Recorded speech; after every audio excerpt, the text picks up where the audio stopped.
In my English class the other day, it's English 3, because I'm a junior. Well, we were picking apart the third act of A Raisin in the Sun by somebody I really can't remember.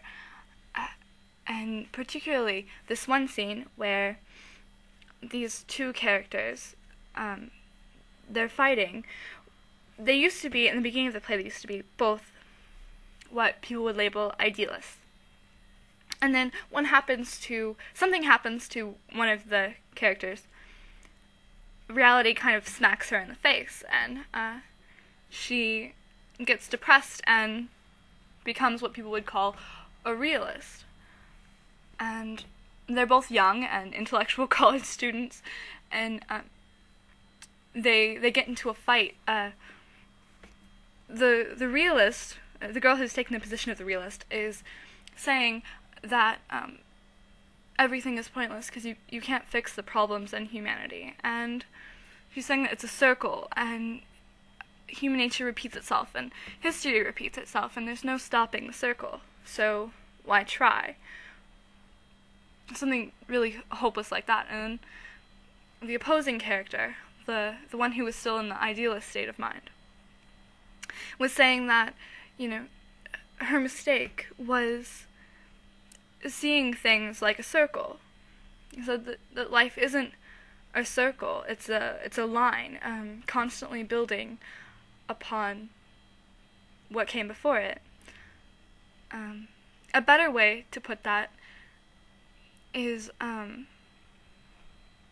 don't remember what it's called, but in a lot of South American cultures, they see time as like a spiral, constantly building on the layers before it. The thought of like an onion comes to mind. You constantly build on the things that come before it, and I think that's sort of the way the idealist sees things, is that you can move forward, and there's such a thing as progress. That really doesn't have any point with anything. I just wanted to introduce the concept of the realist versus the idealist, because I think that although people say that they admire the idealist, they don't. At least I don't think so. I haven't encountered it. People always call me an idealist, and they use it in a negative way. They say, it's okay, or they say, wow, you're such an idealist. That's amazing. Now stop, Like, come to your senses. Get hardened with the facts of life, and give up your silly thoughts. I think there's a certain level of hypocrisy in the way people act towards others. In general, everyone would agree with that. There's hypocrisy in social interaction, but and especially with labeling people idealists or realists. Like I said in a video before, and me and John have talked about, I like labels. I don't see anything too terribly wrong with labeling someone. It's taxonomy, basically. And taxonomy is a good thing. Look at like evolution. How could we? But that's different. That's like biological. But, taxonomy. I think it's important. If you fit something, define it, or something. That gets back into words, and words are hard.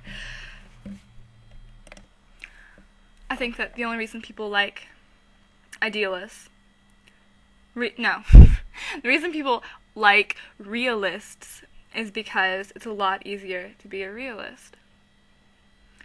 It's easy to sit around and complain and be like, everything is so fucked up, but doing anything about it is it's just pointless because it'll all happen again, or anything I do won't have any impact whatsoever, not even in the short term. That's sort of realistic type of thinking, or what is called realistic type of thinking. Who's to define reality in the first place? That sentence might get who's to define reality in the first place? That sentence might get a bit of a backlash from people. I myself have yelled at someone for saying that, how can you define reality? Maybe I should give up coffee.